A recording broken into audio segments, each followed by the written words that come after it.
Okay, so our topic for today is about KCL and KVL. So we needed only to review your basic knowledge in KCL and KVL. KCL will stand for Kirchhoff's current law.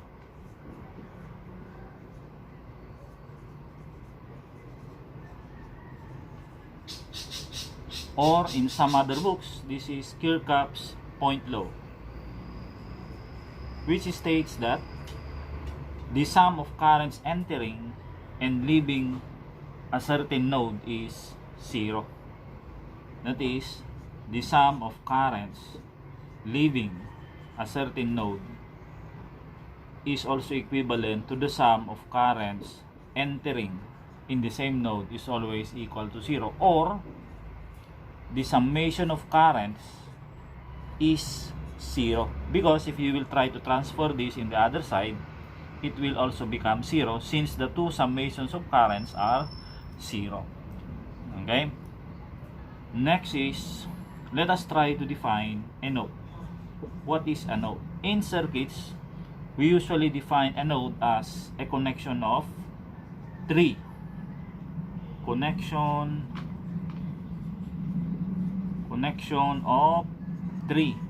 or more branches. However, in the book, it was also stated there that it is a connection of 2 or more branches. But in my case, in our subject, we define a node to be a connection of 3 or more. Okay, paano naging ganyan? So let us take this one as an example. So these are your branches. Okay, supposing that this is your A, this is your B. So if we will try to apply your KCL at point X, you will see here that your A is actually equivalent to B if we will maintain that a node is a connection of 2 or more. Correct? Parehas lang yung A at saka B. However, if we will maintain that a node is a connection of 3 or more branches, meaning we still have here a third node. The third node will be, this is represented by your current C, and applying the same. Okay, then by KCL, this is equivalent to B is equal now to A plus C, or A minus B plus C is 0. So correct me if I am wrong, but in my case, I usually define a node as a connection of 3 or more branches. Okay? So I repeat that a node is a connection of 3 or more branches. The easiest way to do this is you just have to obtain the sum of all the currents entering, and this must be equivalent to the sum of all the currents leaving. So if we will try to add some more examples of this, let us say we will try to put a value of this, that is 1 ampere, 2 amperes, 3, 4,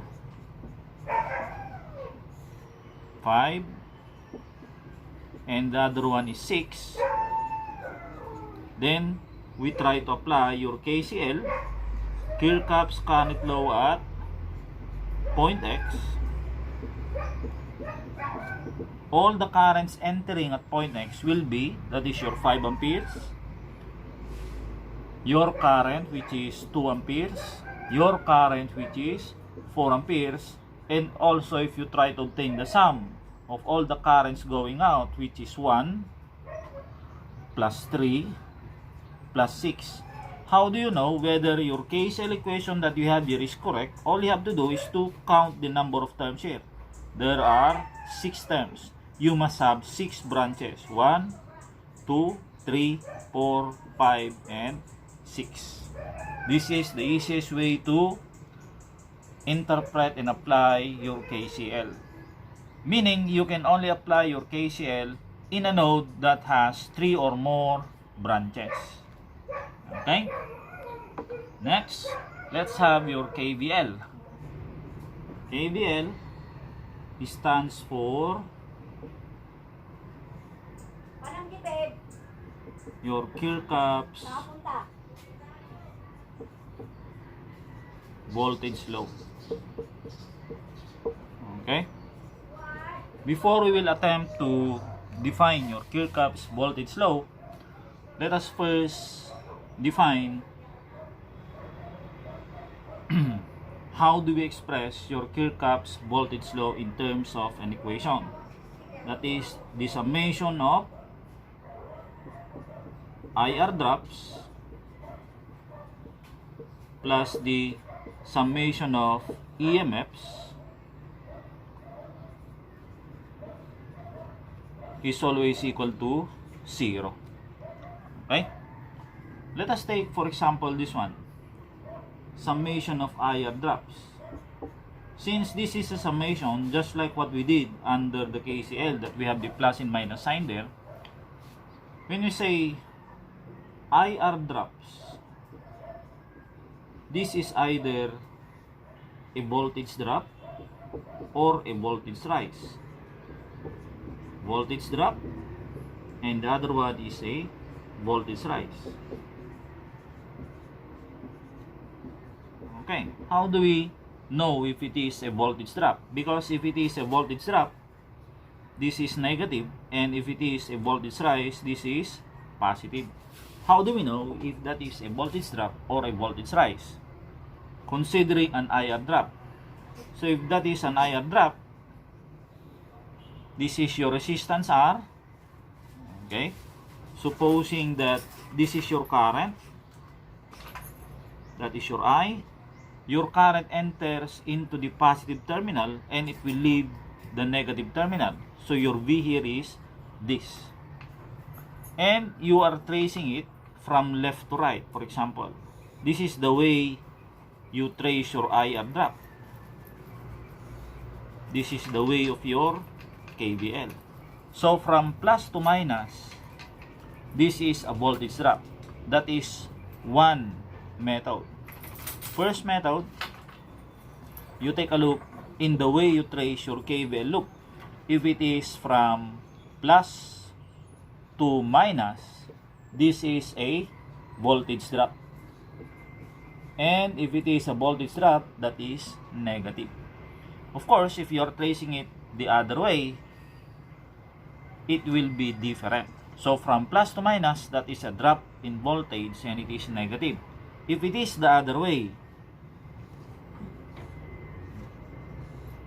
okay, this is your R, we have there your I, this is your plus and minus, that is your V, but you are tracing it in different direction. That is how you proceed with your KVL. You are tracing it from right to left. So from right to left, first method, just like in the other one, you are tracing it from negative to positive. This is a voltage rise. If it is a voltage rise, this is positive. Okay? The other method to determine whether that is plus or minus is this. If you are tracing in the same direction of current, that is a drop in voltage. Tracing